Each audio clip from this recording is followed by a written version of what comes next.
Okay, sorry, I don't know why I didn't say anything then. Okay, hello, Strict Sagan. Yes, Michael J. Fox has no Elvis in him. Well, I feel like Mojo would have corrected that if he'd done another version later, because Michael J. Fox kind of got cooler. Like Michael J. Fox found some Elvis. Caleb, hi, how you doing over there on Facebook?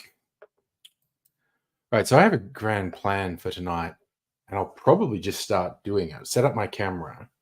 I have 16 whiskeys set up over there, and I'm going to blind taste them and see which one I think is my favorite when I can't tell what they are, and we'll see if I get surprised.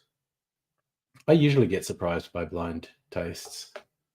It's a whole thing. So yeah, I'm gonna do that. So I'm gonna set up and do that. At least the first round. Let's see how we go.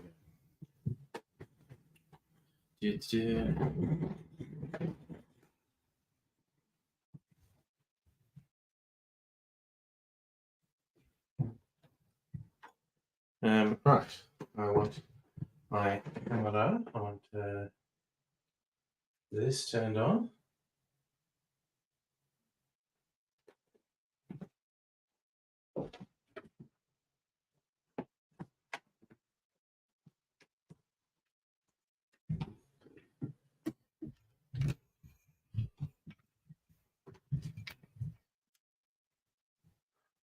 Alrighty.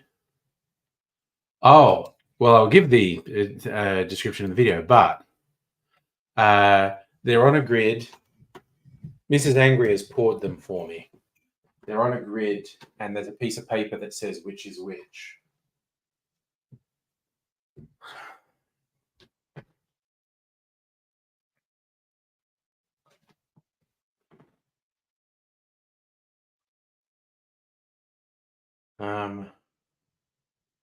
All right, I want to turn this on. So I want to get a little.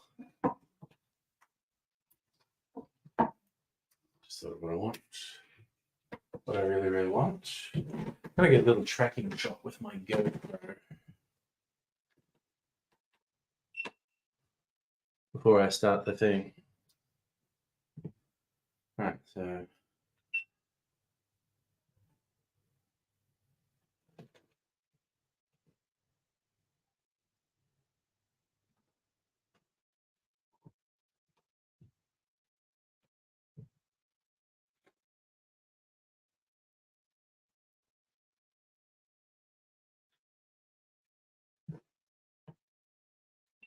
All right, little tracking shot with my GoPro. I can talk over.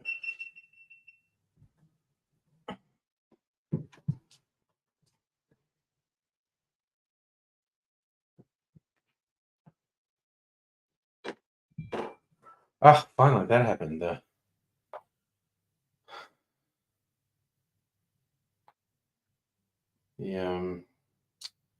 Ting, what time are they predicting they're going to arrive tomorrow?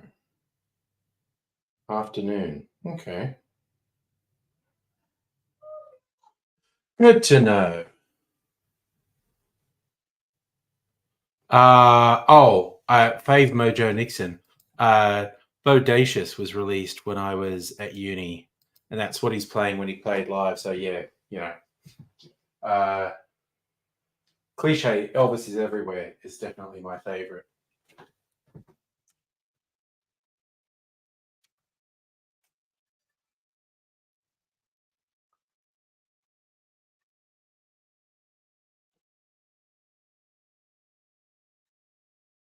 Okay. Oh, no, that needs to be adjusted down a little bit.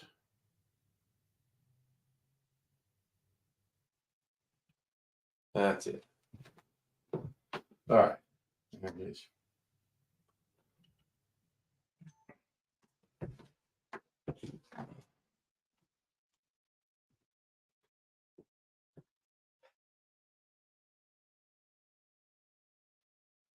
G'day, cocktail lovers. I'm doing something a little different for me today, although I have done it before.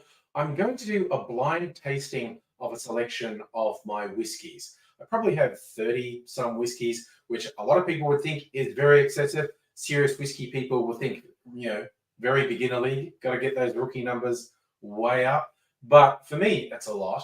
And I'm limiting it to 16. I'm going to do 4 rounds of 4.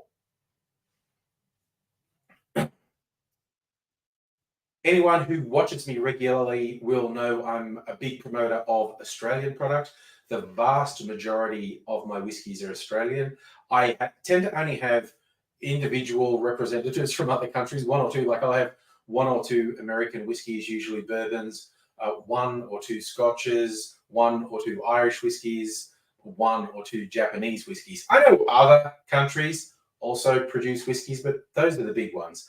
And so just to mix things up to see, am I really favouring Australian that much over overseas ones? In the 4 groups of 4, I'm going to be doing 4 rounds, 4 tastings in each. A champion comes out of each round for a championship round where I pick a grand champion. My other half has poured samples for me, and I have no idea which order they are, but I do have a piece of paper which will tell me what they are, and that, I don't know, it's just kind of fun. But I made sure that she put one of the foreigners in each group. So in each group of 4, one of them is the foreign whiskey, whether that be American, Scotch, Irish, or Japanese. So the final might be all the internationals. I might be fooling myself. Who knows? But I'm going to dive right in.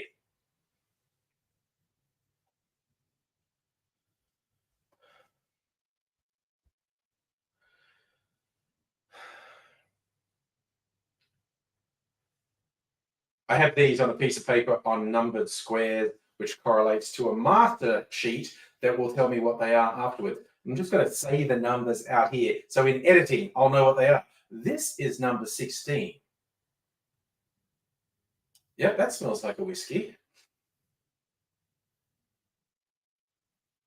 Nothing really exceptional coming out there for me.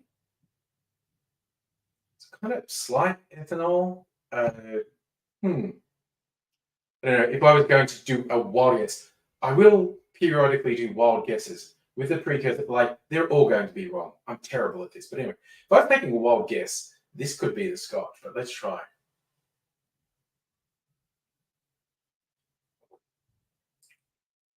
Mm. Ooh. No, it's nice. So taste-wise, no, okay, taste-wise, it might be the bourbon. Uh, very oaky and those vanilla flavors that I associate with. Oh, it's an interesting first one. I need my soda water to wash my mouth out. I'm not going to do 16 shots. I'm going to do 16 sips. Actually, I'm going to do 20 sips. Definitely not doing 16 shots. That's ending up in hospital. The tasting, I'll probably end up doing somewhere between 4 and 6 shots, honestly.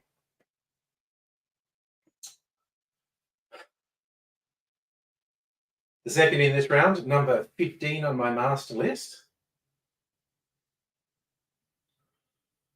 I feel like this whole room is just smelling like whiskey because these have been sitting here for a little while. It's got a lighter sort of floral element.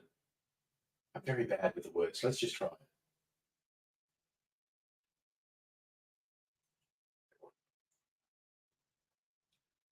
That is immediately sweeter and lighter. Mm. Oh, it sticks around for a while though. It's got quite a nice finish.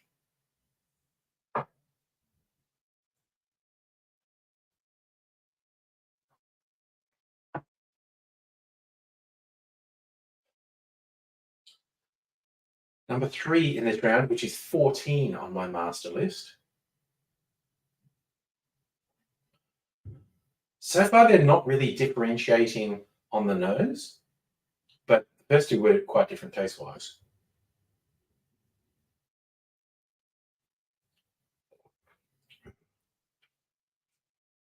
Well, that's got some very pleasing honeyish notes. Oh, and later on the palate, it comes in a bit spicier. It's really nice going down.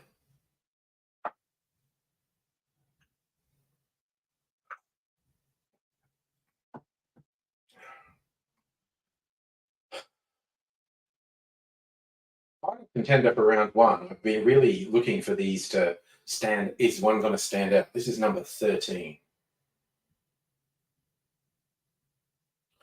This does actually stand out a little bit more on the nose. It's a little bit more definite than the others.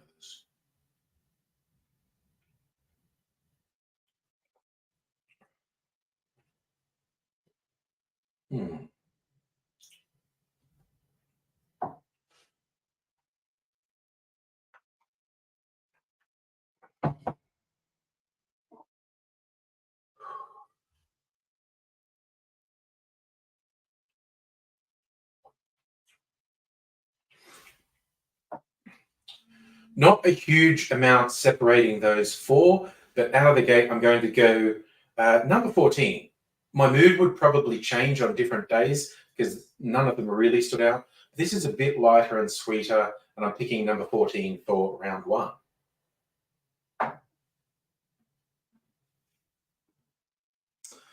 Okay. Now, I might go straight on with round 2. Is it raised?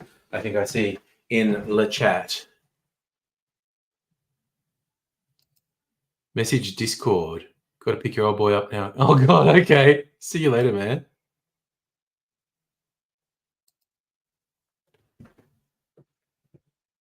Okay.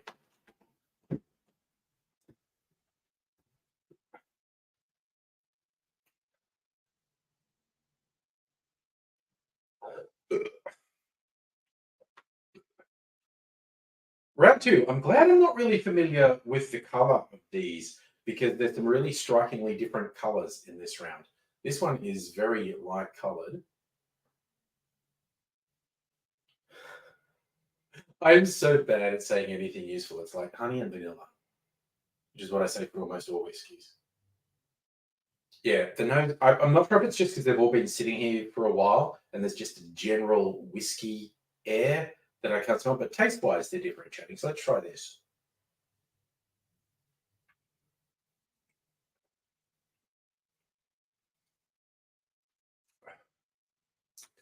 That tastes quite different to the ones in the first round. That's quite interesting. I like that.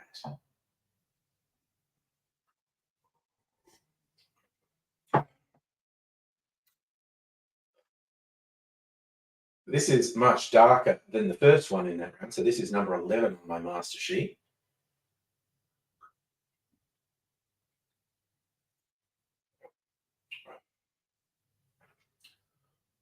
Ooh, this one might be a bit higher proof. There's no super high proofs in here. Some are as low as 40% ABV, 80 proof.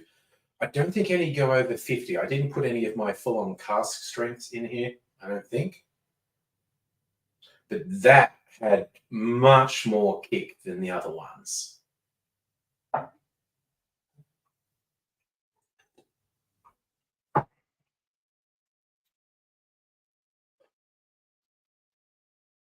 Otherwise, this is between those two. Number 10 on my master list.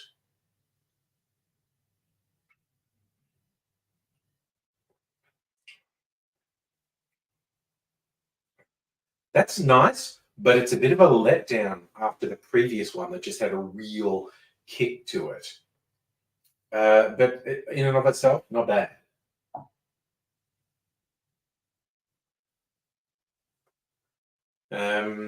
Okay. Oh, got this smoky on the finish.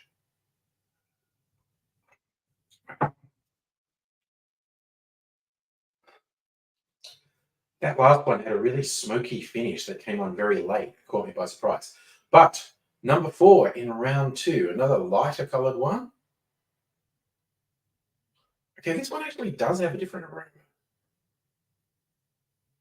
It's almost a bit more like leather than the other ones. Not in a bad way. Sometimes you say things and it sounds unpalatable, but not in a bad way. But anyway, taste-wise,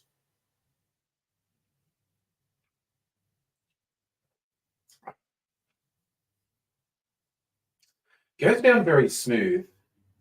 This one doesn't taste like it has as much going on as the others in this round.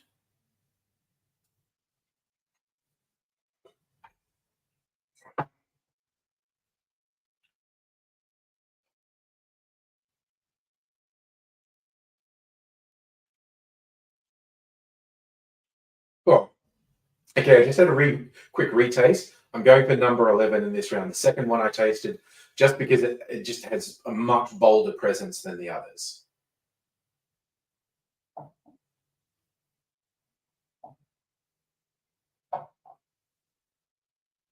Okay, I'm just going to keep going.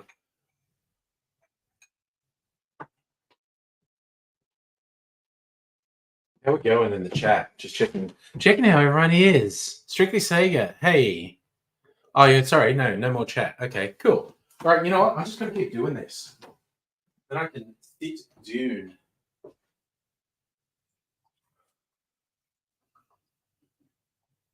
Okay, drinking a lot of soda water to cleanse my palate on this.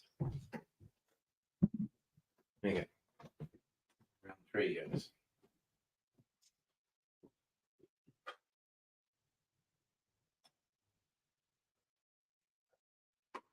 Round 3. Shrewd viewers will have noticed each round they're in very different glasses. I have a limited number of tasting receptacles, and so I couldn't have them all in the same thing. But this is the first one for round 3. It's number 8 on my master list. Ooh. I feel like I smell the sea in this one. Does that mean it's the scotch? I don't know. Let me have a taste.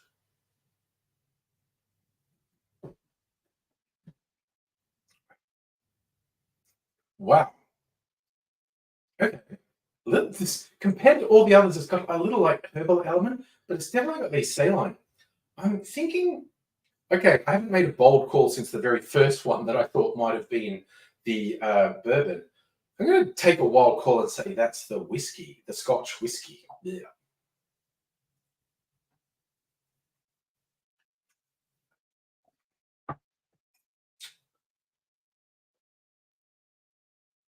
Second contender for round 3. Ooh, this has got real brown sugar. I like it when I pick up something different. I thought I'm just getting the same from everything. Oh, this has got a really oaky and brown sugar element, taste-wise.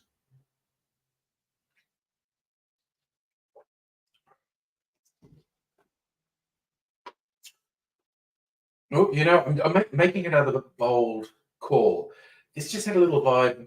This might be the amaretto cask finished single malt I have. Again, with the disclaimer, I feel like I'm definitely wrong, but I'm just throwing it out there.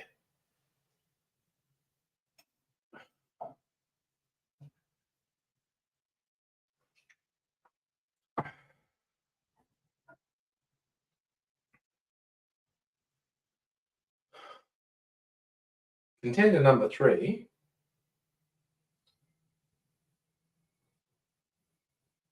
No, nothing hugely distinct. Maybe a bit more golden syrup than honey. Oh, and that vanilla that you often get with whiskies. Kind of reminding me of like shortbread. Not literally, but that's just the thing it evokes. But taste wise,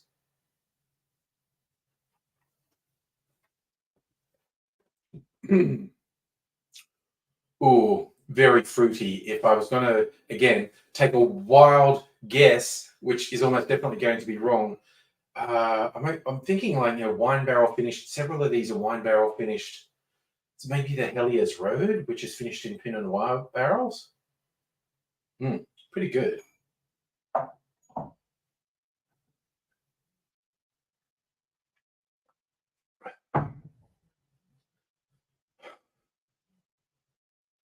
Final contender for round 3. This has almost a chocolate note to it. I feel like, wow, I'm finally starting to get vague differences in the aromas. Almost like a dark chocolate and molasses. Let's try the taste.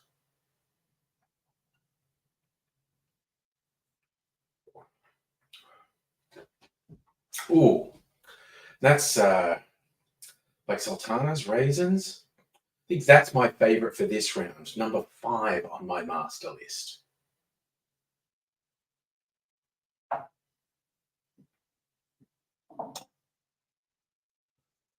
I'm just trying to place the glasses in ways where I'll remember what's the things. Dr. Abigail, hello. I think I subjected you to this one time doing whiskey tastings. I'm doing it to myself. Okay, I'm powering through. We're going to do round 4 now.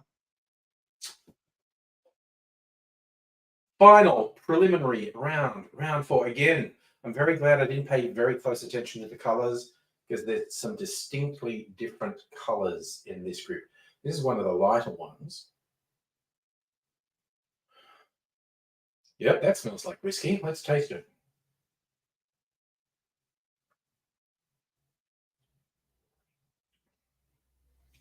Wow, that is really easy drinking. That is lighter than a lot of them have been, but in a really pleasant way.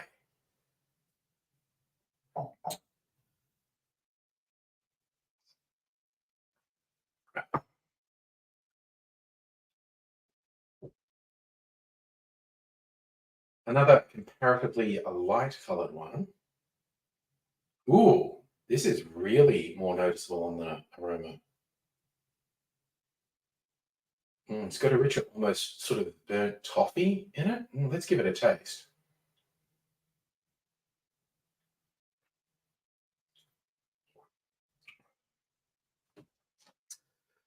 This is like my number 3 on the master list. This tastes higher proof than the one I just had. Not burning like savagely. Oh, it sits really nicely though.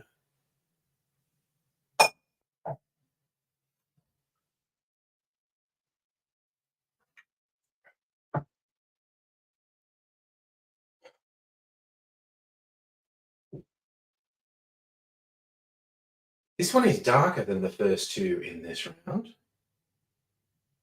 Oh, wow, it has an incredibly different aroma. What is that? Oh, this is the wood from the barrel. It's almost smoky wood. I don't think any of these were smoked or peated. But that's what I'm getting a hint of. It's like a little bit of barbecue smoke in there. I'm very interested to taste this one.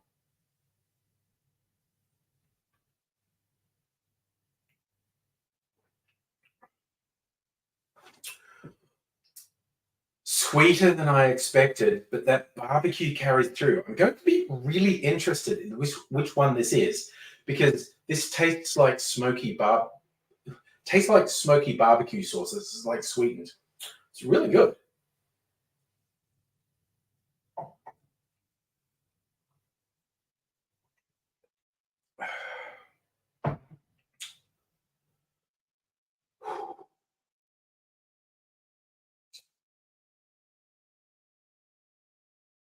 Final contender in the preliminary rounds. This is another much lighter colored one. Oh, really pronounced aroma though. Hmm.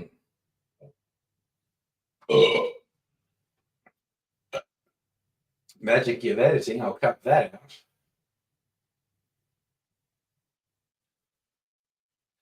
This has an almost iodine aroma that I equate with scotches, but I've already called one as the scotch. Who knows? Maybe I'll change my mind.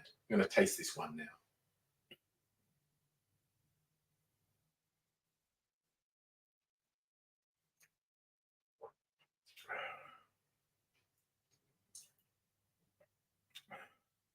It's a bit. This is again not unpleasant. It's quite nice.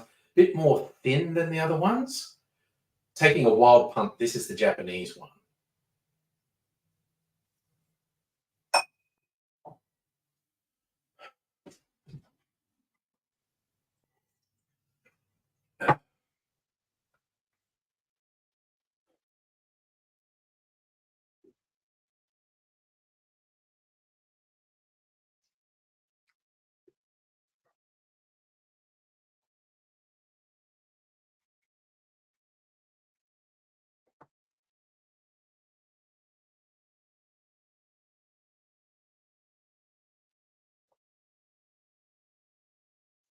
I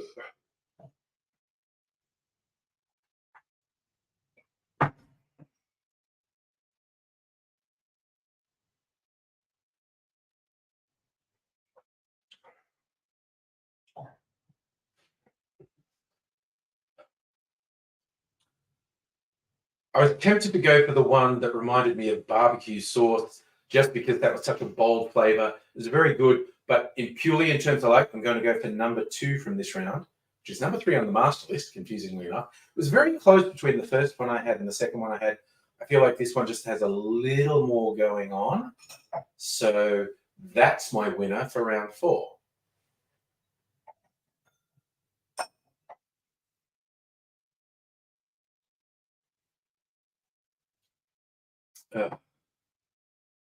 Need to write this down just so I don't forget. I've got them arranged in particular ways. But before I forget, the finalists are 14, 11. See, I am fucking forgetting. 3, 5. Because I put it in a different position. Okay, those are my finalists. I'm going to take a brief look and hey, how's everyone doing? Yes, I know. You resisted strongly the whiskey tasting. Yes. Okay. You know what? I'm going to do the championship round. Fuck it. I'm just doing it. Just going for it.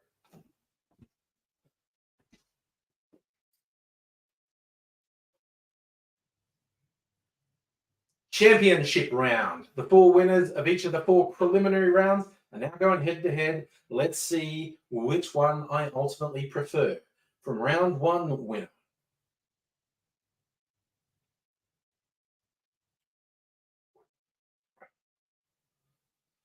That's just, it's this deliciously smooth taste, really gentle going down. That is a good one.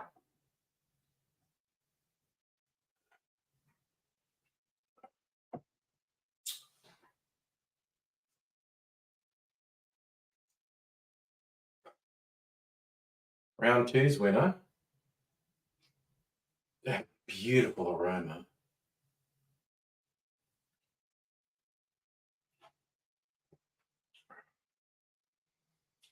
Going to be very hard to pick a winner. That's much sweeter than round 1's winner.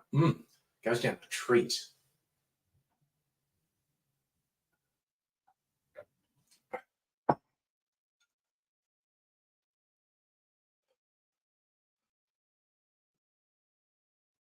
Someone's walking up the hall.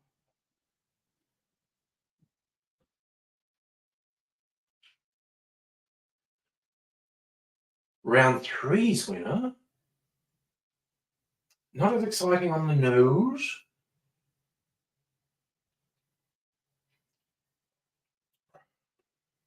Tastes very good though. Actually, I'm ruling that out. That is not the winner. I'm not sure about the first 2, but that's not the winner.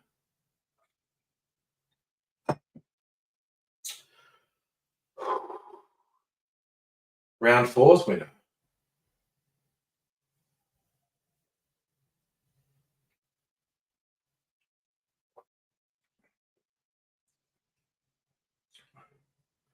Okay, that's not the winner. Got to do a little taste between round 1 and 2 again.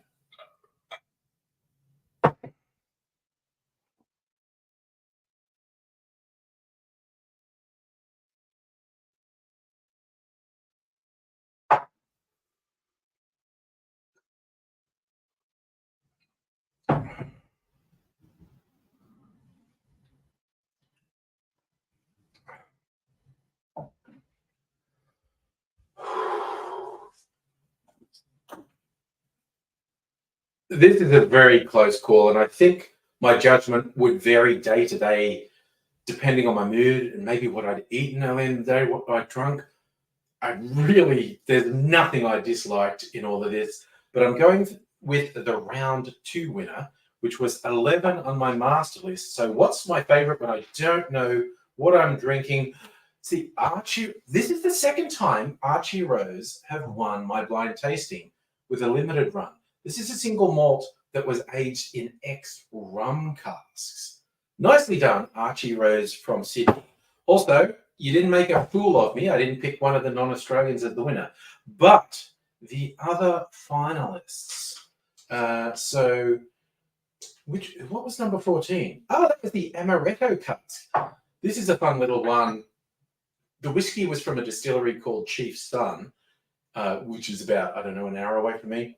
And it was actually, a barrel of it was finished in casks that had aged Amaretto by a group called White Possum. Okay, so that was like second favorite. My God. Okay, 4 rounds of this. There's probably, I'm not going to drive a car, I'll put it that way.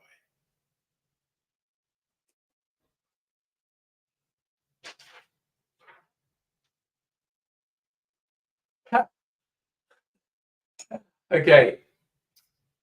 My other finalist, third finalist, was Starward Nova Single Malt.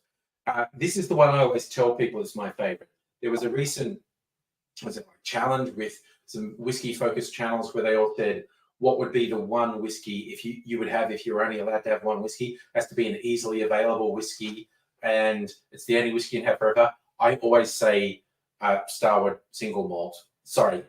Nova Single Malt. So I'm pleased it was in the final. And the last finalist, which was, number 3. Who's number 3? Okay, this is a fun little boutique one. Brogan's Way, 61 North, they call that. Brogan's Way is the distillery. They're a gin distillery primarily. This is the first whiskey they've released. And it's got to my final. And all my finalists were Australian. I'm not a liar. I like Australian. But I'm going to go with some of my wild guesses. Okay, the one that I thought might have been the bourbon was Irish. And okay, that number 9 was the Scotch. I think I made a call on the Scotch and I was wrong. I didn't mention I would be wrong in all of these. Did I say number 4 was the Japanese? I might have. That's what that was. And the bourbon was number 6. Okay. Nice. Okay. Well, there you go. That's the whiskey non-expert tasting a bunch of whiskeys, and was pleased that my regular thing of saying I like Australian whiskies most actually played out. My 4 finalists were all Australian. The winner, again by a small margin, was a limited edition one from Archie Rose, aged in rum casks. And the one I always say is my favourite made it to the final at the blind tasting. So I feel vindicated. For an idiot like me who just always gets these things wrong, I actually kind of landed in an area that I'm happy with. So there's little bits of I did not do shots of all of these. I did sips, and there's little bits of it. I'm probably going to put it all together and make an old fashioned with it. Not necessarily tonight because I have imbibed a bit of whiskey. Drink in moderation, kids. I say that collectively. Adults, kids, don't drink at all. Okay, just throwing it out there. So this is different for me. I hope you enjoyed the diversion. And yep, I can't recommend Australian whiskies strong enough. Go for them. I'll be back sometime soon with a cocktail because that's what I usually do. And so until I see you again, I will say cheers. God damn. Okay. Time to sit down. Sit down, laddie. I'm not going to make any more videos tonight. I'm just going to sit down. Because even though I was only sipping, that was a lot of sips. It was about 25 sips of whiskey, which I think, I don't feel too Tim Smith. I'm probably Tim Smith. More than half Tim Smith. I think that was probably about, 4 shots of whiskey. Oh, yeah, Starward Nova. I feel very pleased that Starward Nova placed in the final. That Archie Rose rum cask one is good, though. Archie Rose won the last time I did this, too. and it was another limited edition one. But go Starwood Nova.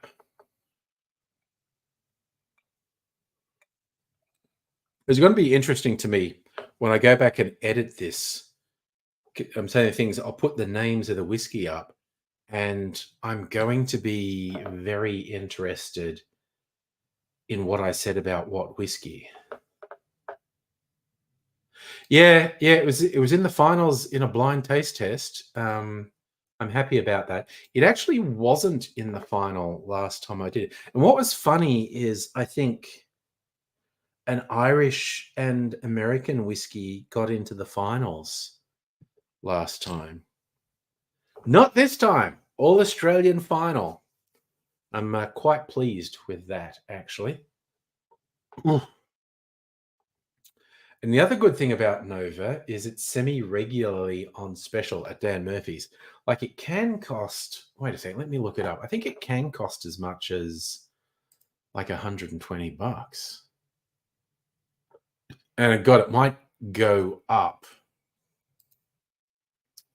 because of the fucking taxes going up again.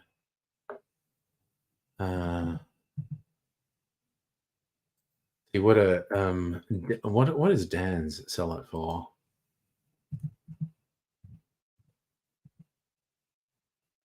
Oh yeah. Twofold. That's really funny that you're putting some others. Nova. Okay. So Dan's standard price for Nova is 110. Currently on sale for 95. That's not bad. I actually, last time I bought it, it was on a better sale than that. And Dan's standard price for twofold is 82 and they're selling it for 72. I feel like Coles have it cheaper, like 60 something. Anyway. So yes, it's often 110. Oh yeah, no, that was a real limited one. $150. That's like when they're selling one for that, I'm going, okay, am I feeling adventurous and whatnot? But Archie Rose do good whiskey. Okay, I'll bring up the Archie Rose website actually for the whiskeys.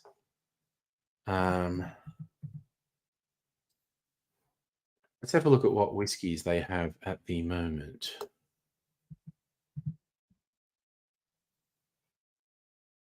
Okay, so shopping for whiskey. Whiskies. Okay, their standard single malt, which is good, 119. Their rye malt, also good, 119. Rum cask. Oh, wait, is this cask strength? Do I have the cask strength one? Yeah, no, cask strength. Okay, 58%. So honestly, alcohol-wise, that's 1.5 bottles. I'm surprised. Wow, 58%. I didn't know I was doing any that high proof. So that's one of the reasons it's more expensive is the proof. But yeah, pause for thought. Smoked Heritage Rye Malt 149.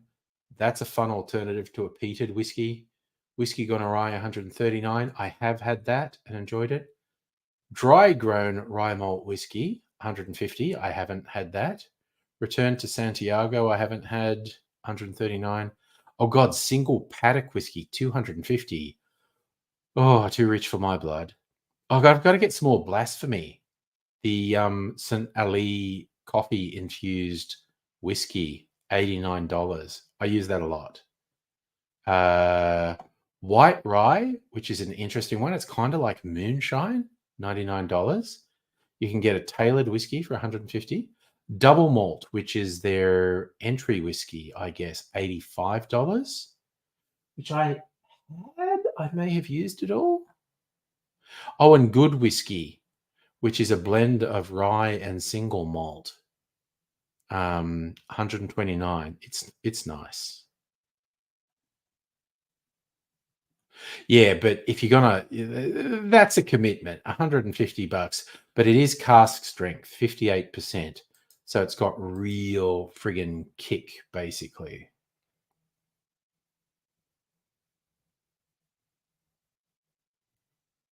So which is that cask strength on Dan Murphy's? I'd be a bit surprised. Hey, Justin, you've been rewatching the Killing Season for the Morrison episode. Yeah, I mean, I don't know. I'm watching nothing. $112. What's the actual whiskey called? The Archie Rose on Dan Murphy's. That's 112.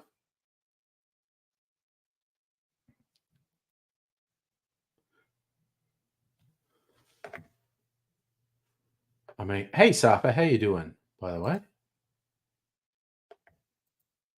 let me look, see what I see. Okay, Dan.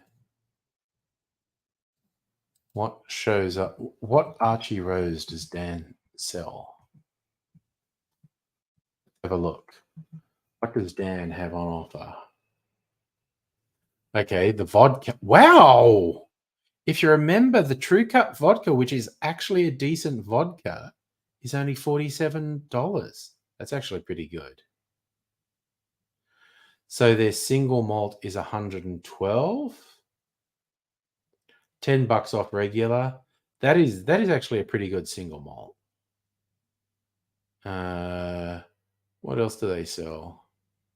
The double malt, which is the entry level, is on special for 75. That was pretty good.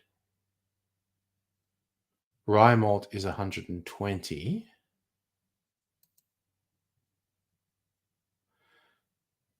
And they have a few bottled and canned cocktails, which is not bad if you want that sort of thing. Oh, and the straight rye, the straight dry gin, which is their entry level gin, also on offer for 57 as opposed to 65, which is not bad. Yeah, I mean, okay, so the Archie Rose single malt, which is 112, if you remember, that's pretty good. Yeah, that's pretty good. That's their standard single malt. That's their permanent range. I don't know. I don't trust ratings, particularly not on Dan Murphy's, because sometimes when I look at ratings, I'm always interested. I always look at the low-rated reviews, and I swear to God, they just sound like complete fuckheads. Every time I've looked at reviews on Dan Murphy's and checked the low-rated reviews, the person posting them sounds like a fucking tool. Hey, Heine, how you doing? I'm just shitting on people who review things on Dan Murphy's. Also, I generally don't like people who review things negatively unless something really bad's happened. And again, with whiskey, people are just fucking wankers.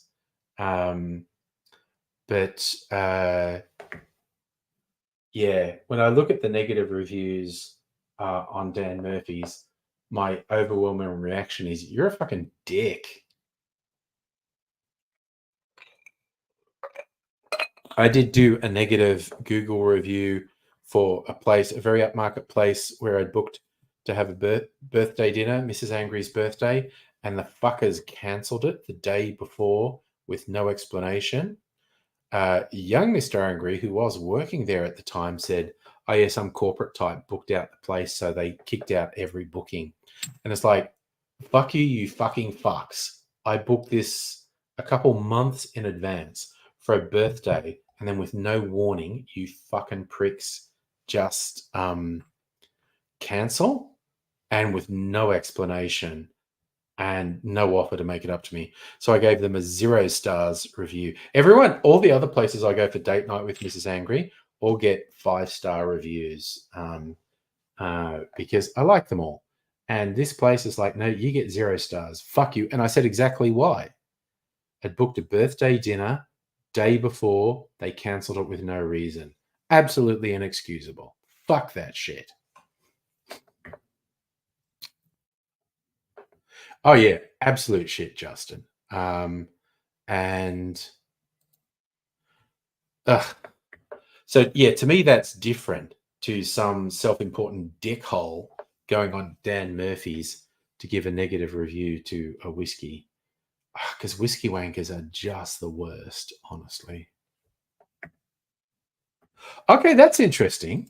Nova has 4.1 out of 5.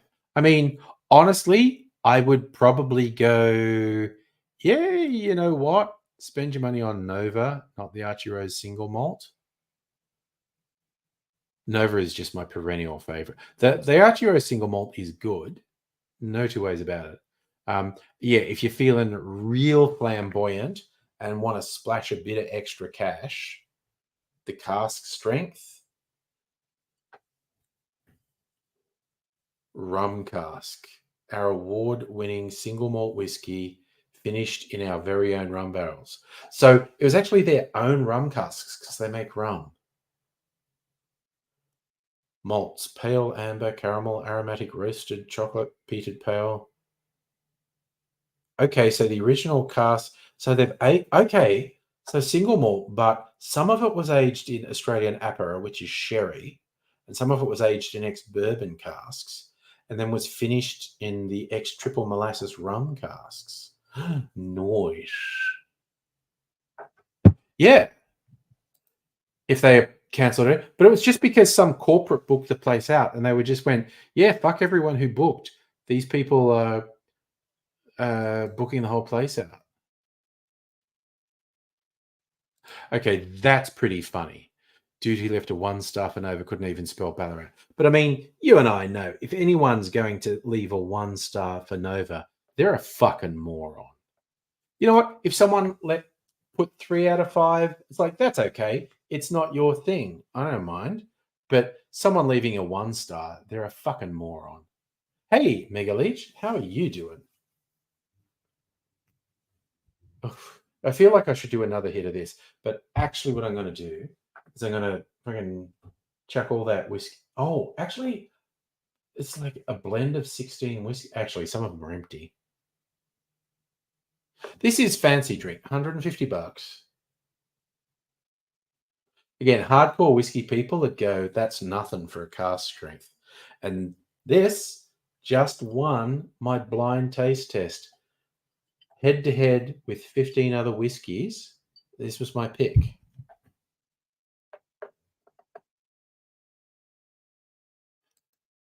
Sorry, this is the 1 star review. This is very funny. Brewers who made this rubbish should be arrested. Worst pretender, not remotely resembling Scott whiskey. Did they even taste the end product? Absolutely terrible for something called single malt. So bad I could not use it as propellant in your car. Yeah, look at the way he types. Yeah, I think he was drunk on Nova. Oh, nice. Lasagna. Okay. I made mini pizzas, and these were pretty fucking decadent. Okay, because these things I got from the supermarket, frozen Indian bread. I forget which style, but it's stuffed with cheese. So it's flatbread, which is already stuffed with cheese. And then I put tomato paste on the top and bacon and more cheese and cook that in the air fryer. And fuck, it was good. So I had little mini pizzas for dinner. Pretty decadent stuff. Been watching the Mr. Nightmare channel. Okay. Freaky stories. Actually, okay, freaky stories. Here's the thing. Look, I'm not a fan of anyone who tells stories about the paranormal as if they're real, because they're not. They're just not. But I've met the guys who have this quite successful Australian YouTube channel called Slapped Ham. I don't know why it's called Slapped Ham, but they all talk about the paranormal and mysteries, and they treat them all like they're real. And it's like, oh, I like these guys, and I'm happy for their success, but it just grates so much. And someone going like, Paranormal, it's real. No, it fucking isn't. It just fucking isn't. Okay. Safa, I'll tell you what the product is. I'm going to go out because I'm going to get some ice. Because I'm going to turn all this leftover whiskey into an old fashioned. So I'm going to go and get some ice for that. And I'll tell you what the product is I used for my mini pizzas. It's from Woolies. And every now and then it's half price. It's basically every time I wander through and these things are half price, I get, there's 4 in a packet. And if it's half price, I'll probably get 2 packets because they're freaking yum. Okay. That's a weird double for the 7:30 report. Dubbo and Dutton were on there. Okay, I'll be back in a minute. Just got to get some ice. And I'll report back with the name of this bread.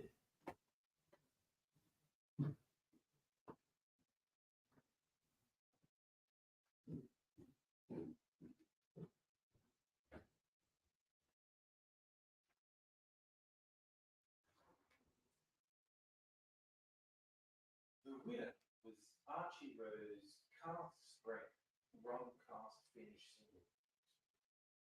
Very fancy. And all 4 finalists were Australian, and Mojo was in the final. That's the one where someone says, what's your favourite? If you could only have one whiskey, I would say Mojo. Like it was for blind taste tests, and it was in the final. So I feel good about all those. A boutique limited edition one, but I paid extra for one. All 4 finalists from Australia. My favourite was in the final. So I thought we might be interested. Do you like one day? I'll make you an old fashioned.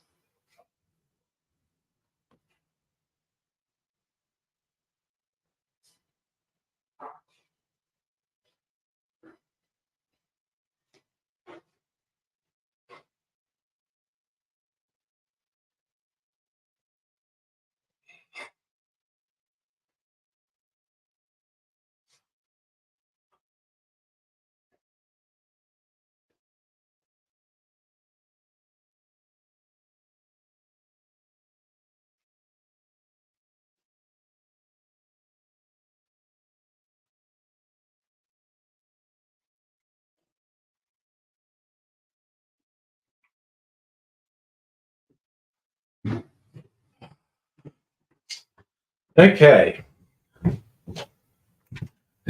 So the Indian bread I made mini pieces with, which is called cheese naan. I forgot which Indian bread it was. It's naan. And it's just in the frozen food in Woolies. And it's yummy. All right. I'm slightly delayed there because I gave Mrs. Angry the update because she spent like 15 minutes setting this up for me. So I told her which one won. So we'll go sugar syrup. Well, actually, I'm interested in how much whiskey is left in these. Oh, that's already half an ounce. How much there? Oh, God, that's an ounce.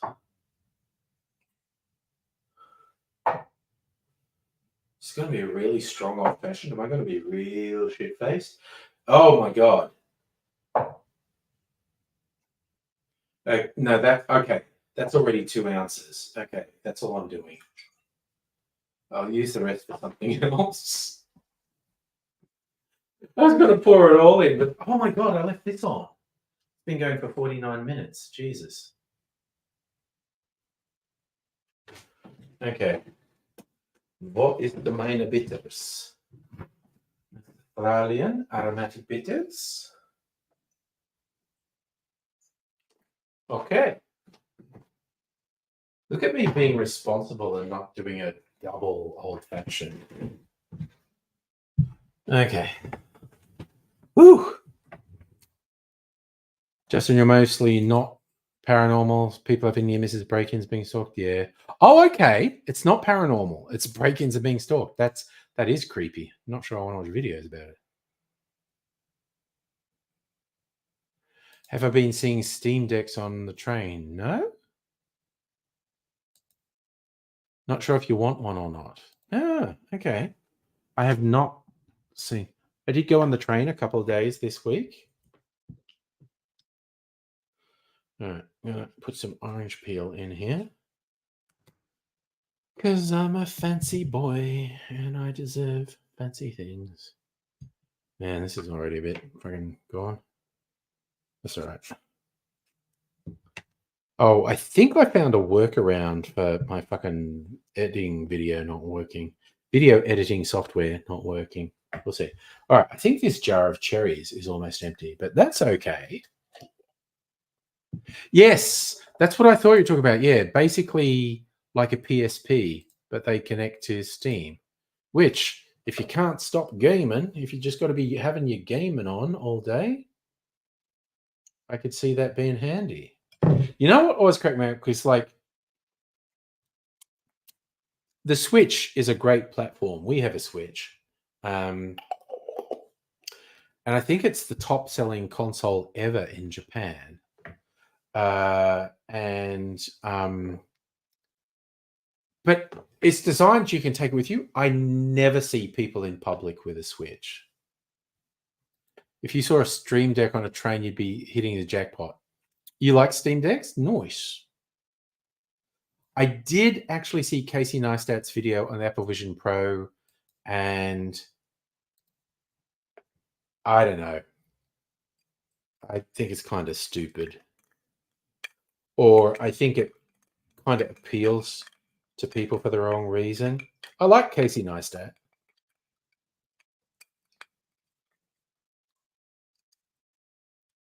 Actually, what I really enjoyed was William Gibson, the cyberpunk author, saying, if you told me the thing that took virtual reality mainstream was an incredibly expensive consumer item from Apple, I'd be, ugh. And so I'm kind of, ugh, because that appears to be what's happening.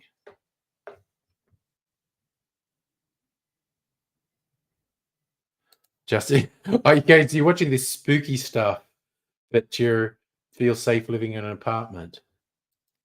He did get very immersed. Casey Neistat is very much a true believer in the Apple Pro thing. And I'm kind of with you. They definitely look silly. I mean, for fuck's sake, we've already seen pictures of people driving their again, it's the epitome of fuck you, man. Someone driving a Tesla Cybertruck while wearing Apple Vision Pro goggles. It's just like, fuck, man. You're probably going to die and you're going to deserve it. All right, so my mashup old-fashioned. Oh, that's so good. Fucking yum, man. The Musk Neuralink. I want all the Musk fanboys to get Neuralink chips put in their brain because they're not real Musk fanboys unless they get a Neuralink. And I want them to get it because of the overwhelming likelihood it will kill them. Like they killed 75% of the monkeys that they implanted those chips into, and then they lied about it. And I'm going to sneeze again. Sorry, just a tickle in my nose. I'm not going to give Musk a hiding. It's again, Musk is lying. Basically, whenever Musk talks about any of the technology from any of his companies, he's lying, and he was lying about the safety of it. He was lying about how many of the monkeys died. I want all these fanboys to get a Neuralink chip. Basically, the world would be better if they did. So, strictly say you're looking at the Steam Decks. Kogan has them for $750. Hot damn. Too rich for my blood. Oh, man. That is good. And I already drank, just to wash out my mouth between tastes of that whiskey, I already drank 500 mils of mineral water. which is more than I normally drink on a stream, and it's only 9 o'clock. Good Lord. What's the world coming to? I might get something else non-alcoholic to drink. But I was surprised how much of that whiskey's left. Like I bloody put I was only halfway through and it's already like 2 ounces, 60 mils of the whiskey. I was like, well, that's all I put in an old fashioned. It'd be too strong if I kept going. I think Musk is autistic. I think Musk is a steaming pile of shit. I think being a narcissistic, privileged, fucking garbage fire explains his behavior. So if you looked up the definition, Steam is Valve's handheld mini gaming PC. Currently in the middle of its second generation, hasn't received an official release in Australia. There you go. Tony Abbott's got something going on.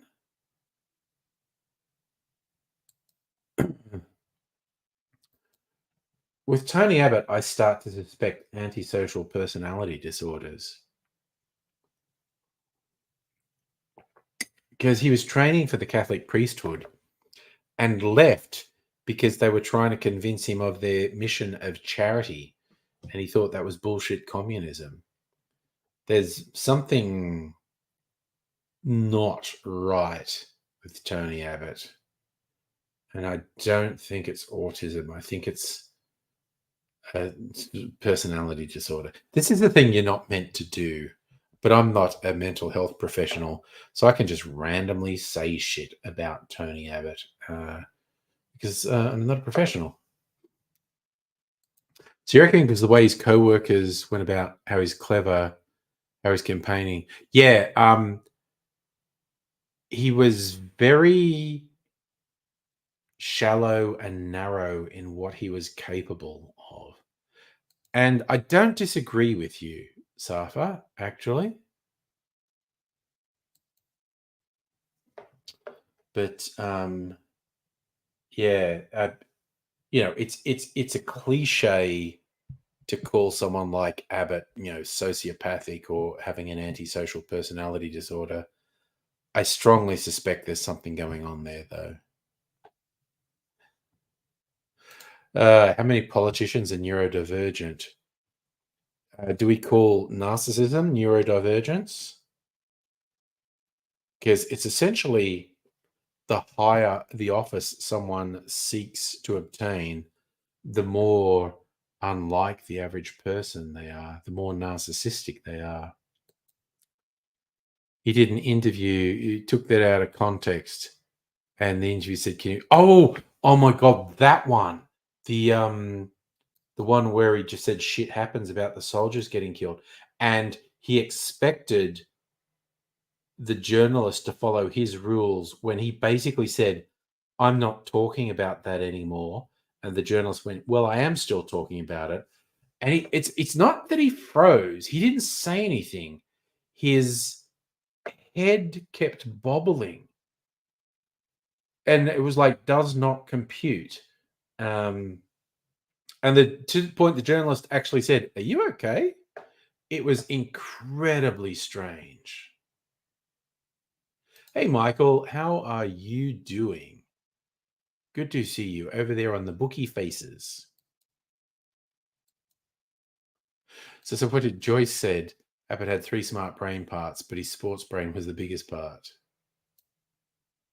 The thing, I don't think Abbott gave a shit how the internet worked because I think Abbott associated the internet with Malcolm Turnbull and he fucking hated Malcolm Turnbull.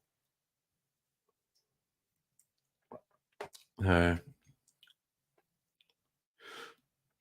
do want to watch that bit because I read a description of it.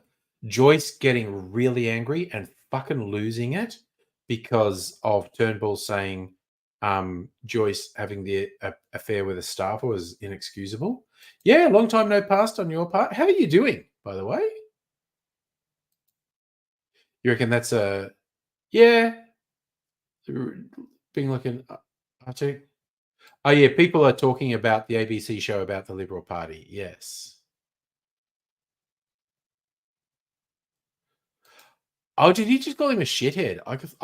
When I was reading the descriptions of him using an expletive, um, I thought he was calling him a fuckhead. And yes, that is true. That's how you spell it, Dalek. An acronym of Khaled, the two races on the planet Skaro, the Khaleds and the Thals. I love how sci-fi has a thing of oversimplifying worlds, races, geographies, and whatnot. Because it's both the Thals and the Khaleds were humanoid, so they were more like ethnicities, but they're also all Caucasian. Um, But it's kind of like the weird thing Star Wars does, where they have, a desert world and a swamp world and an ice world, because that's how worlds are. Globes are one thing. That's just science. That's how planets work. Planets are one thing. They're a jungle planet, or a swamp planet, or a desert planet, or an ice planet. That's science. Nice. Go there. Go there, Strictly Sega. By Gavin and has two ends. Just you reckon Turnbull was right to call it? Absolutely. And it's not just having a relationship with a staffer is inappropriate. At the time, that fucking steaming pile of shit was campaigning against marriage equality and parading his family out saying, "You're undermining the traditional family and marriage," while he was fucking one of his staffers. He is an unconscionable piece of shit. That is true, Safa. There's a city planet as well, but that's conceivable. Humans could do something that weird. Alderaan, the entire planet is covered by one massive city, which honestly is conceptually a really interesting idea. And could you imagine a city the size of a planet? Although I'm sure it had districts and boroughs and whatnot.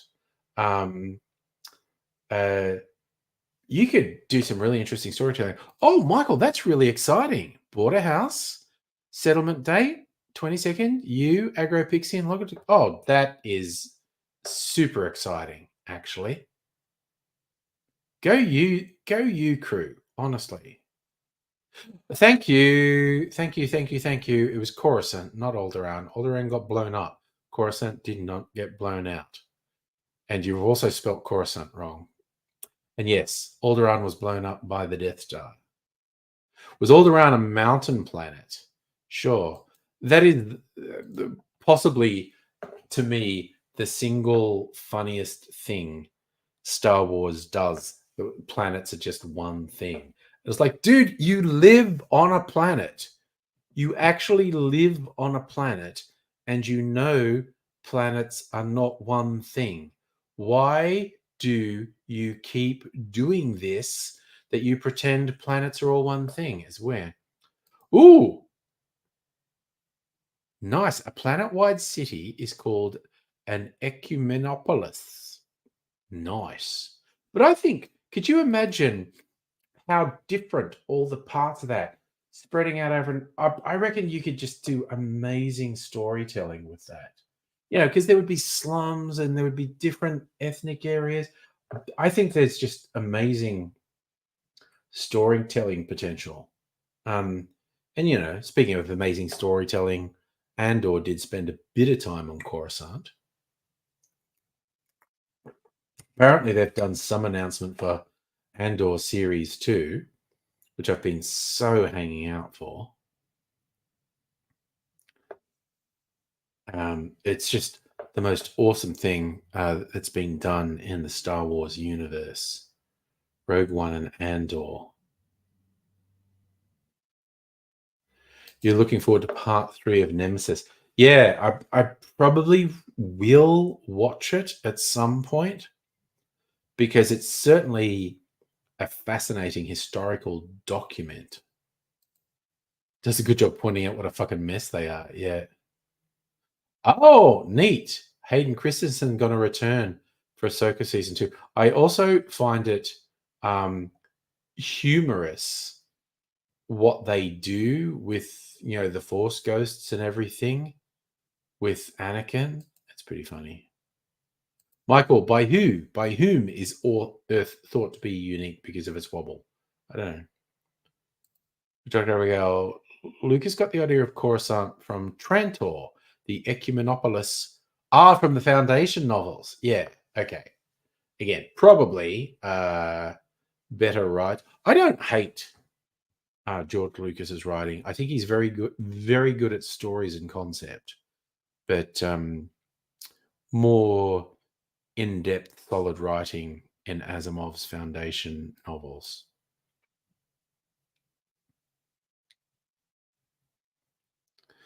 But who the hootin' heck knows? Oh, I should go and get another non-alcoholic drink. It's only 9:15. And while I don't actually have any meetings tomorrow, I've got to function a little bit as I work from home. Oh yeah. Oh, sorry. I was wondering what you were talking about there, Justin. It's I was most angry at Joyce fucking a staffer. I don't even want to glorify it by saying affair. He was fucking a staffer who he gave a cushy government job, while he was arguing against marriage equality and saying, "Oh, traditional." He's fucking garbage. He is filth. Yeah, you can have, although a manager and a subordinate is dodgy AF. There are actually a lot of companies that forbid that, and I think with good reason because there's a power imbalance and it's icky. Thank you, Safa, for encouraging me to get a non-alcoholic drink. I'm going to duck out, go to the fridge, and get another soda water. I did not expect to drink all of it. I usually only drink half of one of these in a stream. And just using it to cleanse my palate with a whiskey tasting, I drank the whole bottle. Yeah, someone who works for you is just gross. And fucking Joyce managed to make it even worse. Okay, this will be, actually, you know what? I might take a pee break. Should I put something on? Okay, I might be gone for a minute or two. Should I put on elevator music? Should I put on AIDSy, the zombie news broadcast? Well, see, this is the one drawback of not streaming from the kitchen anymore, that I'm not right next to the kitchen. Oh, yeah, Heine, do you have any more bike riding vids? I'd be happy to share that.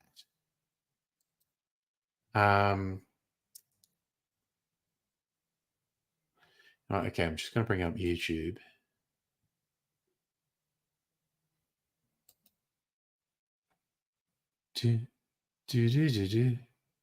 Your videos.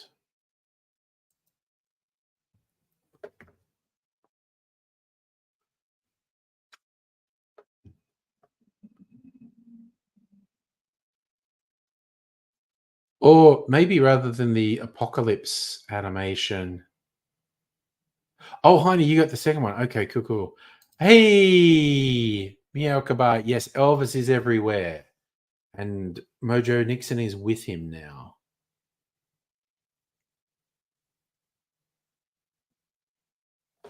Yeah, that's generally good advice, Justin. Don't date immediate colleagues, someone in different teams or different departments, not your team, and not anyone who works for you. Daytime's good, Heine. Put a link in the Discord, maybe. I'll open Discord.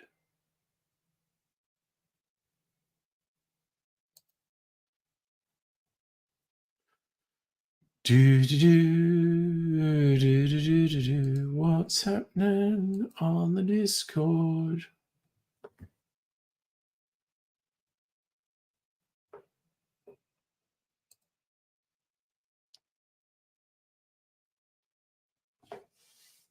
Okay.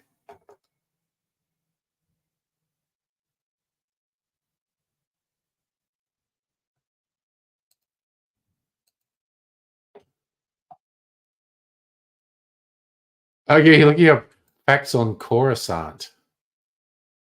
Population of 2 trillion, 68% human, 32% other sentients. All right, so Heine's. Okay. Little bit of a bike ride.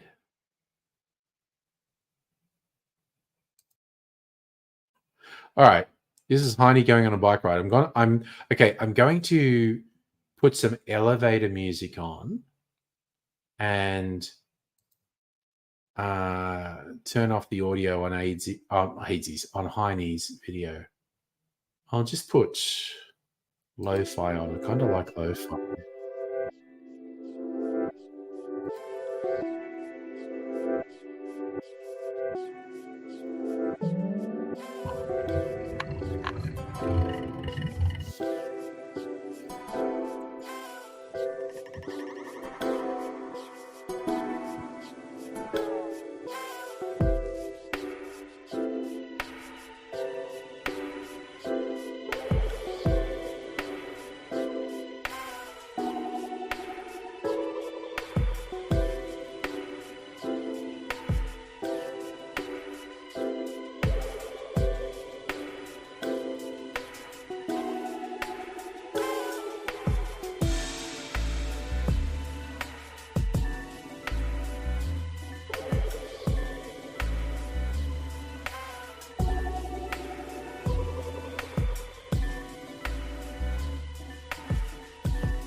All right, I'm going to pause this here.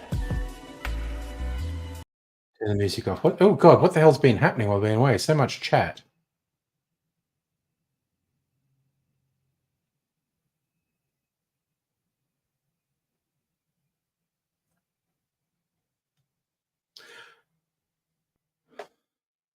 Oh, yeah, so the elevated train lines, that's a lot of the times part of the level crossing removal stuff that's been going on.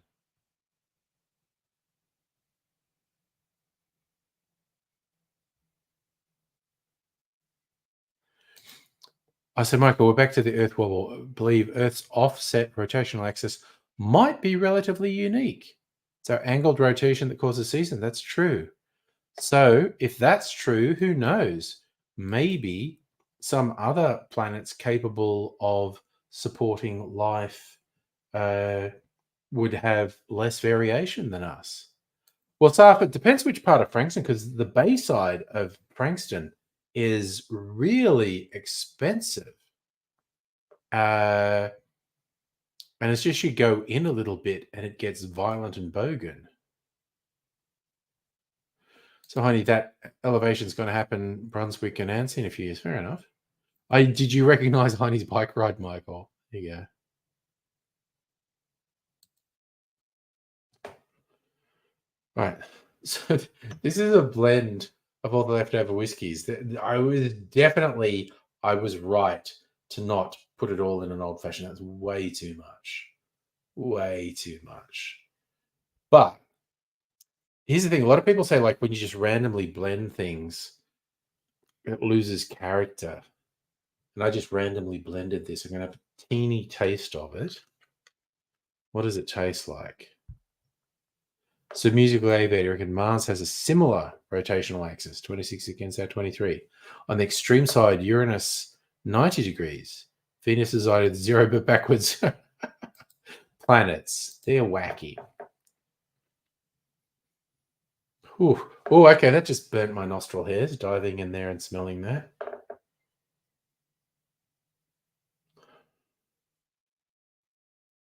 It's pleasant aroma, quite strong though.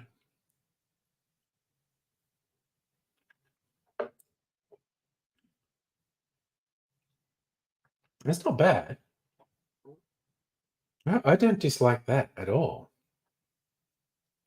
But I'm not a very sort of subtle whiskey palate person, quite honestly. Yes, Michael, that's our summary. Space is weird. Okay, fun fact. I've been listening to the audiobooks for the final three Expanse novels, and there's a repeated refrain in it that's something along the lines of no matter how weird you think space is, the reality is actually weirder.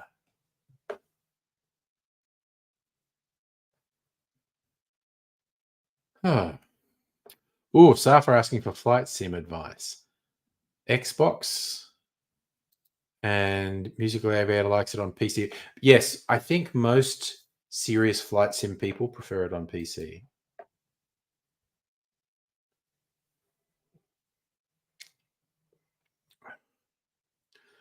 That was not bad. This is going to make. No, I might use it in a clarified cocktail, either an old fashioned or a clarified cocktail. I think it's going to be good. Yeah, so I mix up what audiobooks I'm listening to because there's a couple series I've been listening to, and I'll get a different one, whatnot. And it's just like, man, I'm just binging the last three books of The Expanse, and I'm on the last one, and I'm about 3/4 of the way through it, I think. It's full of, man, they just be killing characters. They be killing long running characters. There is an extremely strong argument to be had for the PC as a gaming platform. Yes, you've been saying, Megaleech. It's really trippy. So for those who haven't read any Expanse books and maybe saw the streaming series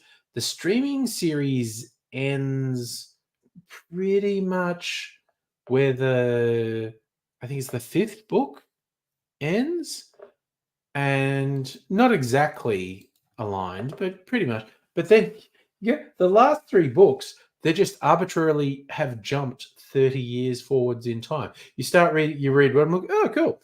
And then you read the next book, okay, 30 years have passed. Oh, really? 30 years. Holy shit.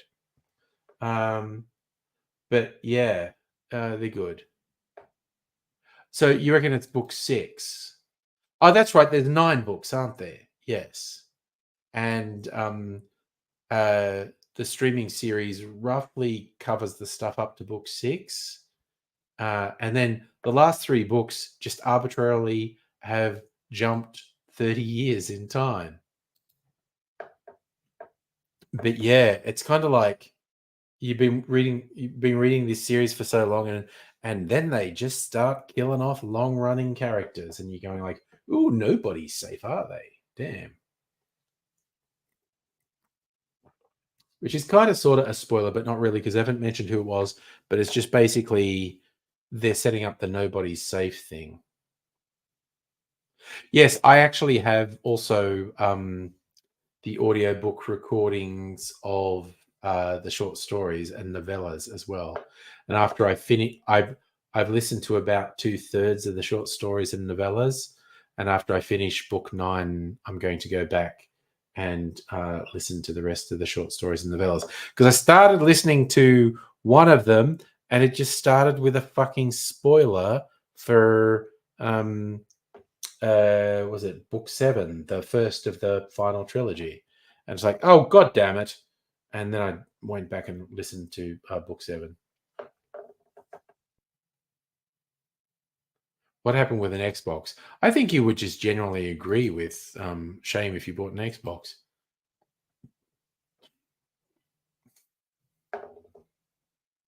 I barely game anymore. We have a PlayStation 4 and a Switch. Mrs. Angry games all the time. I want to play I haven't even played the extra Zelda games. And I'm kind of tempted to even go back and replay Breath of the Wild because it was so good. But I haven't played Tears of the Kingdom at all.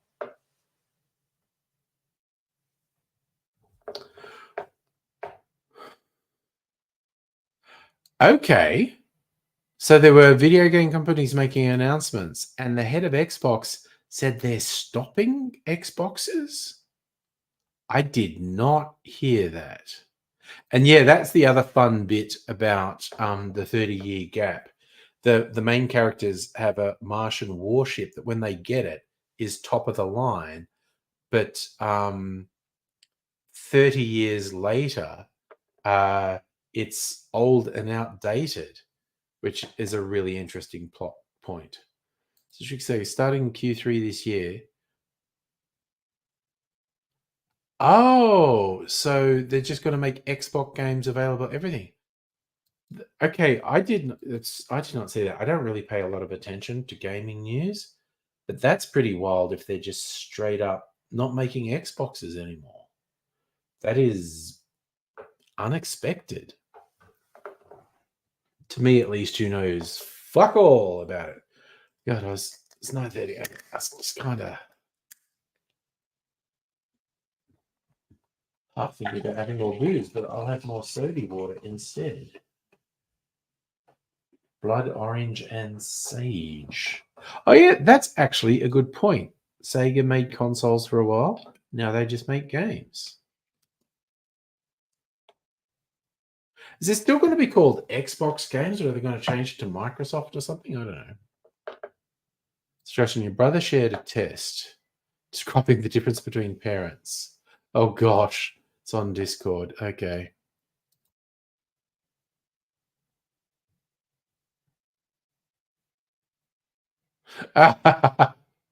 Okay. So this is.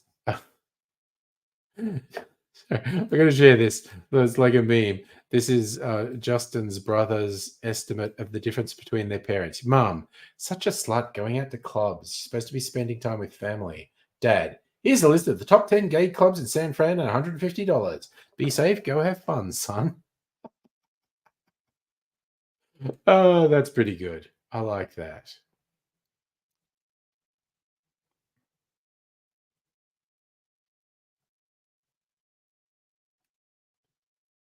You reckon they're going to keep Xbox as a publishing name? I mean, it both would make sense and not make sense. Michael, going to bed. Thank you so much for dropping by. Take care, my man. Go drink some soda water, so I'm not too Tim Smith. Oh, it actually tastes good. I've got all these flavors embedded on my tongue, and the soda water kind of washes away and picks some of them up. Yes. Do you just not get jokes about gay men, Dr. Abigail? So your mum is conservative. Yeah, see? It was the meme. Oh, well, I got it. Just the difference between parents. Conservative mum and a dad just going, hey, you're going to go out and have a good time. Well, you go out and have a good time. I support you.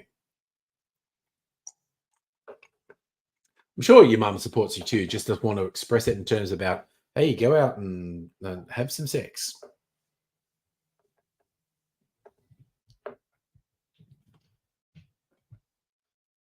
I did actually have a very refreshing conversation with young Mr. Angry this week. I was having taken away night with the offspring, kind of, razzing them a bit about their romantic lives. And after talking to young Ms. Angry, talking to young Mr. Angry, what about you? And he's going like, nothing much, kissing in nightclubs, not going anywhere. And he said, he thought things were going well, and the other person told him they were 18. He's 23, and he just went, "Oh, a year ago this would have been illegal. No thanks." And the 18-year-old said, "Oh, if it makes you feel better, I've been with way older guys than you." And he's going, "No, no, that was a text Justin's brother sent him about the difference between their mum and their dad."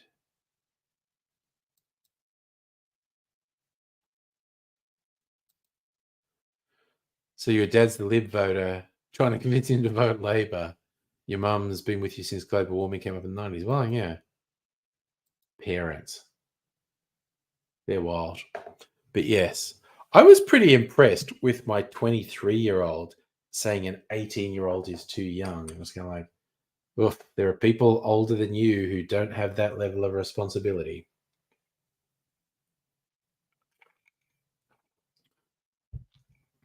So I kind of think I did something wrong, something right, raising them.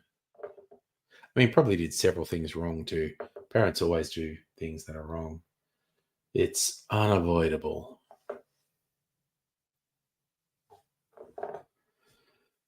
It's just the way things are.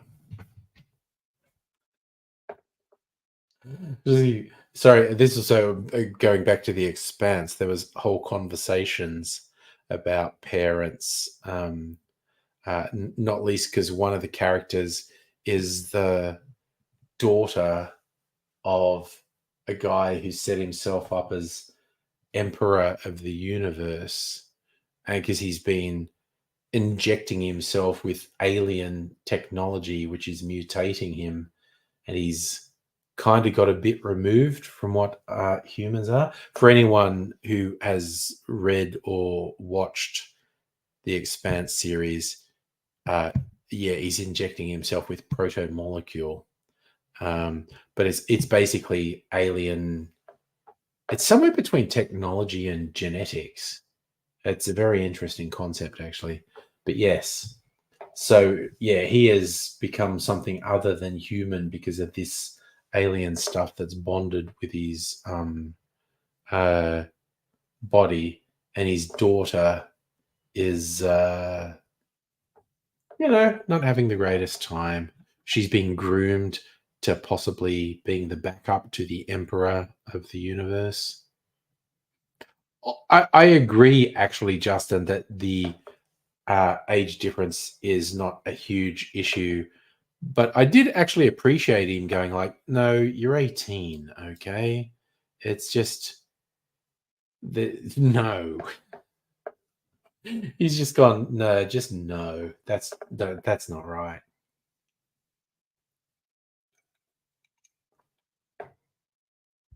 Uh, yeah.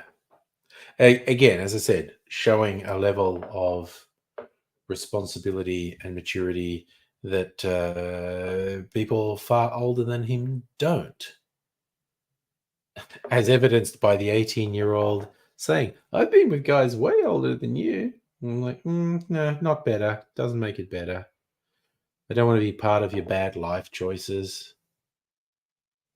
Trying to think, what's the biggest age gap I've had? It's not that much. It's only been a couple years.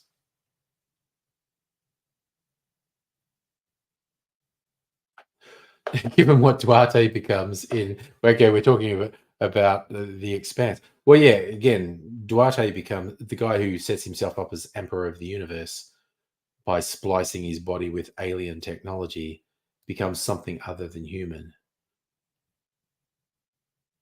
It's not, Justin. Actually, depends on the jurisdiction. But it's kind of, I think, don't fucking date someone who's still at school if you're not at school. Oh, okay, Strictly Sega.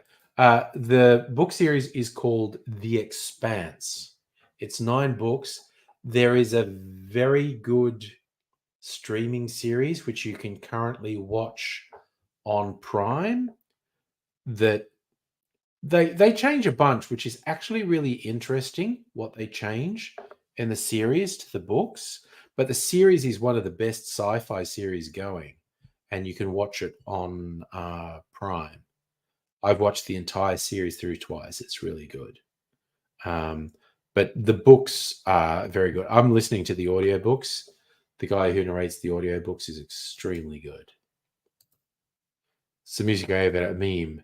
Expense Emperor Duarte as yes, that's true. Duterte in the Philippines is a straight up proponent of fascism, which is a whole thing. I also noticed that Duarte and Duterte. Um, I don't know if that's a coincidence.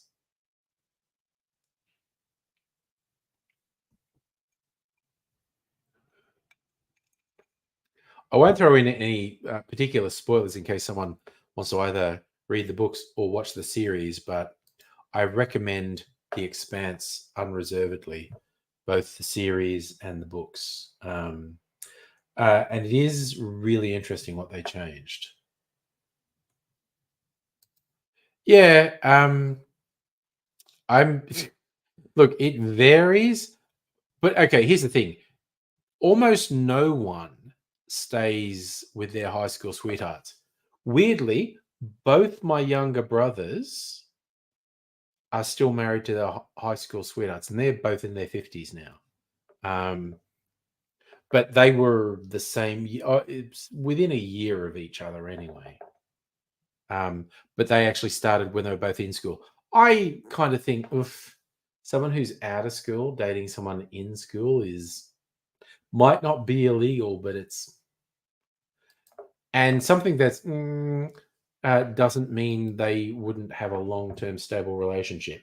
I will throw out they're going to be in an extremely small minority. But even as I said, my brothers, both my younger brothers, still being married to their high school sweetheart, very, very, very, very tiny minority.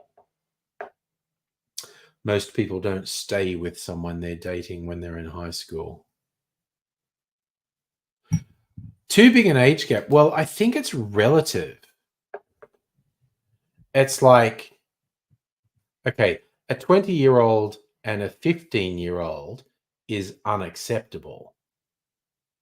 And that's only 5 years. But a 40-year-old and a 30-year-old, I can see difficulties in that relationship, but there's nothing wrong with it. And the age gap is twice as long. I think it's relative to both your ages.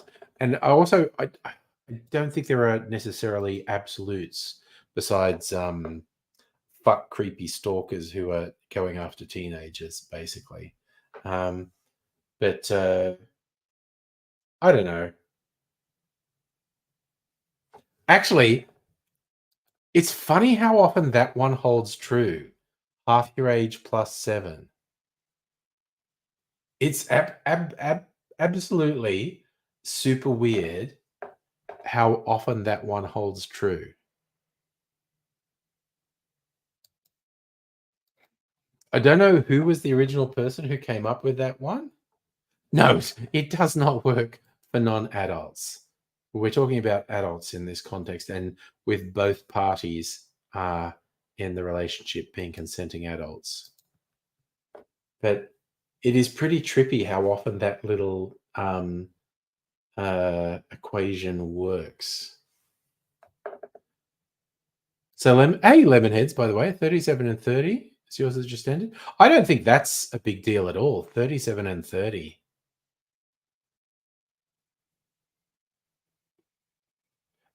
So he was mature, but you at 30 was an know-it-all twat. Yeah, that's why I think it's not hard and fast because people are very different.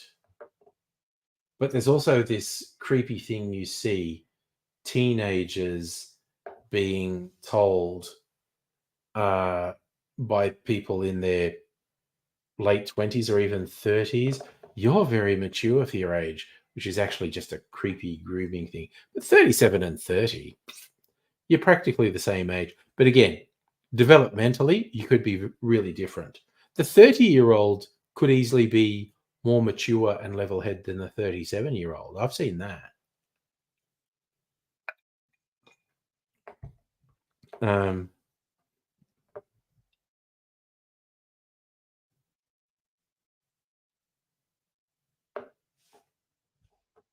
okay, well, that's another good one.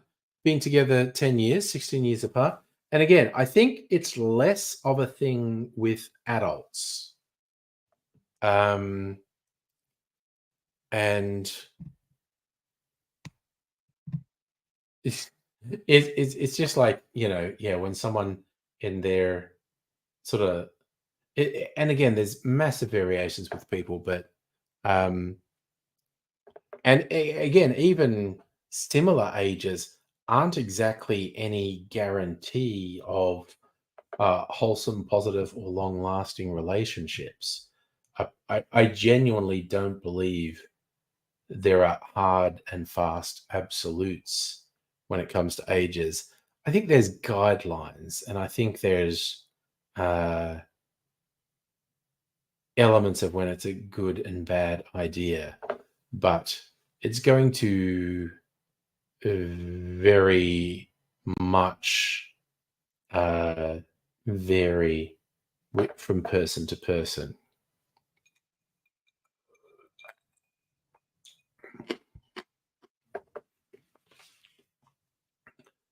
Big age gaps absolutely don't have to be related to any sort of manipulation or creepiness, because I have absolutely seen relationships where people were approximately the same age, but one party in the relationship was exploitative and manipulative. Age can be an indicator, but it's not an absolute. So that's my 2 cents. Yeah, I think Mrs. Angry is my first partner who wasn't younger than me. She's only a little bit older than me, but she is older than me. And so it's varied from, I guess, 2 to 5 years younger than me. There was a period where the gap was getting younger, like when I was at, like my girlfriend at uni was only a year to 2 years younger than me, and my next girlfriend was maybe 3 or 4 years younger than me, and then the next girlfriend was 5 or 6 years younger than me. I thought, "Oh god, am I going, uh, in this whole thing?" But yeah, so, now I'm a toy boy because Mrs. Angry is actually a little older than me. Still a hottie, um, like, Yay me with choosing hotties.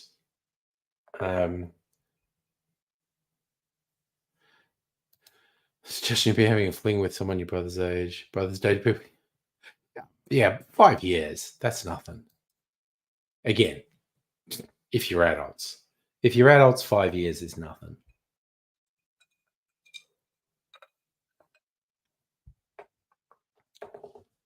I've definitely had relationships with people who were 5 years or more younger than me. But it's a whole thing. It's complicated. Life is complicated. Oh god, Dr. Abigail, running joke among your friends whenever you have a new girlfriend. Ask how much younger than you she is. Cheeky. Well, these days I'm rocking the silver fox thing because I just can't be fucked dyeing my hair anymore. That was a COVID thing. Parents are 9 years apart. Yeah, I don't think that's a big deal with adults. I'm a mimbo. I mean, I'll take it. I don't think I've actually heard the term before, but I'll take it. Okay, 10 to 10. Yeah, I'll rock along. Gonna have a little bit more sody water before bedtime. Just like I got clarified cocktail sitting there, but no, I won't have any.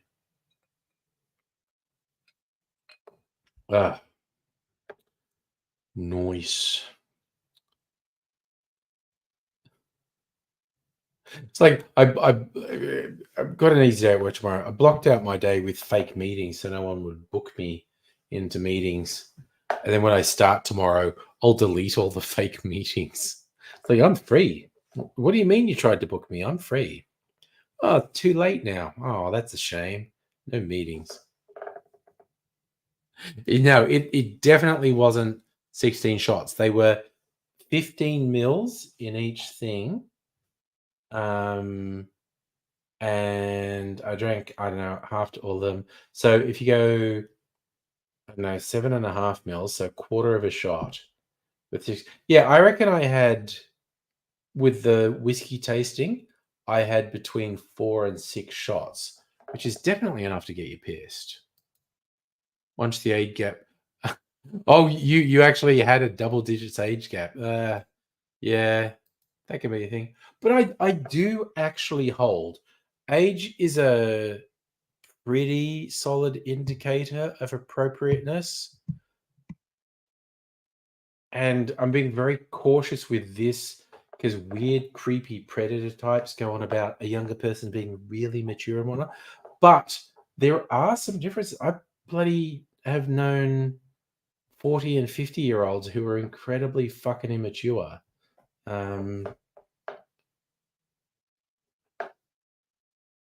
Oh yeah, no, dude, shit stir all the way, man. I'm not taking offense. I'm with it. I was just giving you a literal answer.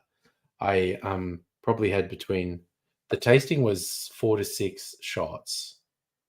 But then I poured all the shit in. It was 2 shots, and I made an old fashioned with that.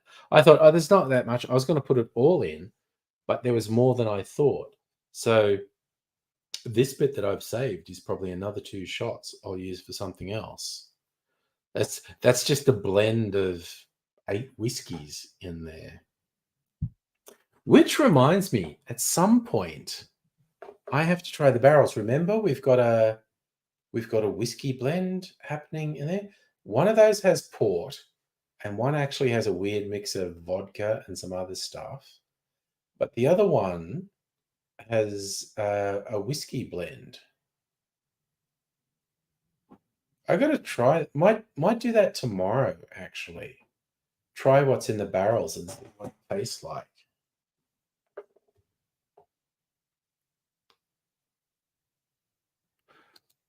Not going to try it at all till March. And that's going to be 3 months, yeah, because we did it in December. Because the big thing was maybe mature that blend for a year and have it as a Christmas drink. Yeah, I know. If we're gonna go, okay, we're not gonna try it till March. Let's stick with that. Actually, but I try the might try the port and the weird vodka one, and see what they're like. The look of disappointment on my face took away my favorite balloon. You have a better memory. Do a barrel. Oh, actually, fun fact, Safa. When I was first getting into the barrels, at one of my favorite local distilleries, Brogan's Way, the bartender there had done a barrel aged cocktail, a version of a classic cocktail called an aviation. And because it was an aviation that had been aged in a barrel, he called it a barrel roll. And it was fucking awesome. I do believe Dr. Abigail tasted this cocktail at all as well. And it was fucking awesome. And so I did my own version of it in a barrel, which was also very good. That's the other thing I haven't done. I haven't done a barrel aged cocktail for a while. I feel like maybe I should. Yes, you do remember the barrel roll. That was a really good cocktail. I feel like I should maybe think of what is a cocktail that I really liked recently and do a barrel. Because I haven't barrel aged a cocktail for ages. And I don't know, one of the, ooh, thinking like one of my favorite boozy cocktails, I could empty the barrel that has port in it, put that into a bottle, and maybe put it back in the fridge. And then that barrel will have all this port flavor and do one of my favorite boozy cocktails in that and age that for a couple of weeks, 2 to 4 weeks. Ooh, that's really tempting. I might do that. Might set that up on Friday or Saturday. I've got a lot of whiskeys. I think I need to use up some whiskey in a cocktail. All right. I'm going to do a boozy whiskey cocktail. Maybe something as simple as an old fashioned. Maybe not. Who knows? Yeah, no, maybe an old fashioned or another whiskey cocktail. I don't know. I need to look at my history and what are the ones that I've liked the most and do that. Okay, I'll bite, Safa. Why is the worst day of the year next Wednesday? Because whatever you're referencing, I'm not getting it.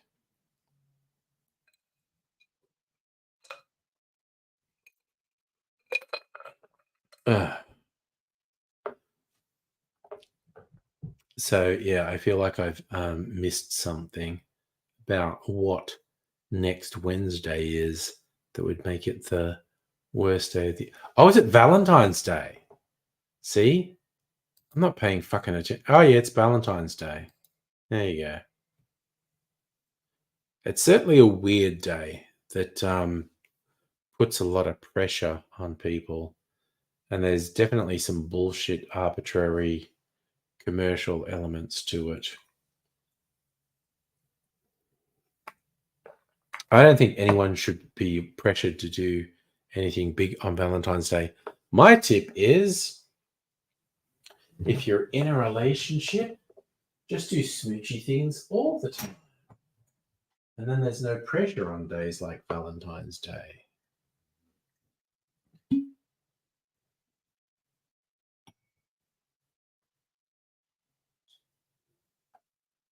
Doing a little bit of my rum liqueur.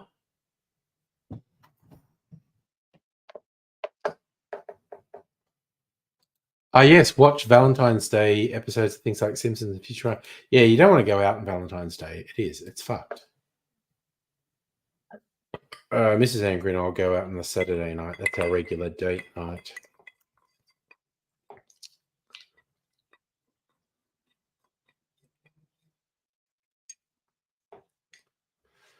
The Valentine's Day itself is, yeah, it's all kinds of bullshit. Oh my god, that's so fucking yummy. Oh, Oh, that's fucking incredible, actually.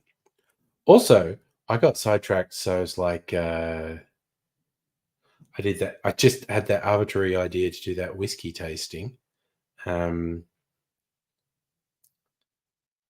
I actually got some new booze delivered that I was going to be tasting, and I haven't done it.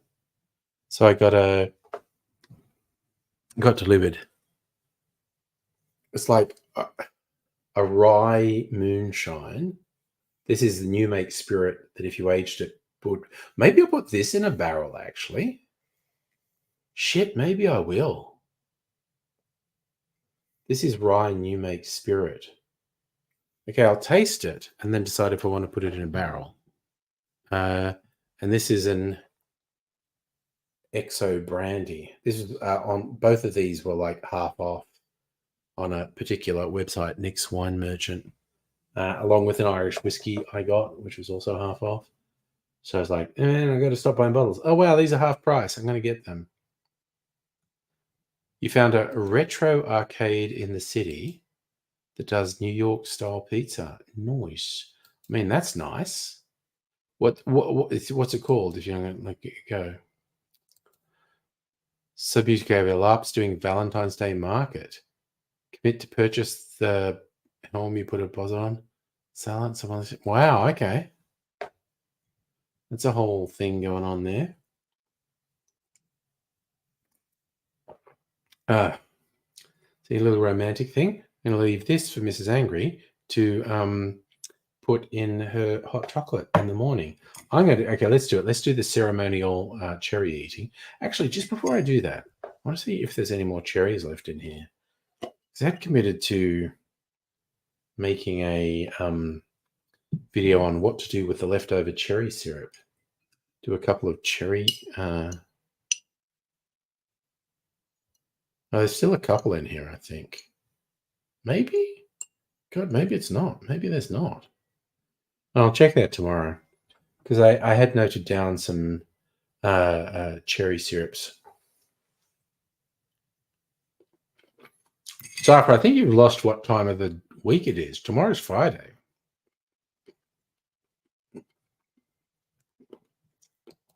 I mean, strictly Sega's got. I might watch some porn tomorrow.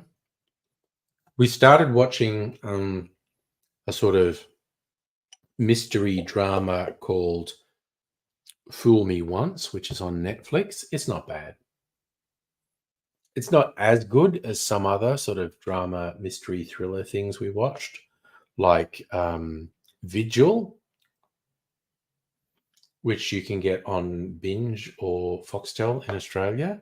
It's pretty good, 2 seasons. I've not had a notification of your package yet. No. Alcoholic flavored jam. I actually have a jam that was made with the same stuff that was used to make a flavored rum that I have. And I was going to combine the two in a cocktail at some point. Do that. Well, okay. See, the downside is if it comes tomorrow, I'm still not going to get it because it will be delivered to the city and I'm not going into the city. But I will get a notification if something shows up in my GPO box. What we watched last night was Fool Me Once. It is not a date night on Saturday. So that's 50-50 chance I'll do a stream on Saturday. I'll have a better idea tomorrow if I'm like you. Oh, you did watch Vigil Season 1. Okay. Vigil Season 2 is pretty good too, actually. Both are better than this show, Fool Me Once. Heine, you received a water bladder for a hiker's backpack. It's on the wall to give yourself a sip of water on the wall. Okay, that's kind of funny. Okay, so all you fine folk, I am going to go sleepy bobos now. So you'll take care. Be back for party night tomorrow night. We'll see how that goes. But I will say bye for now.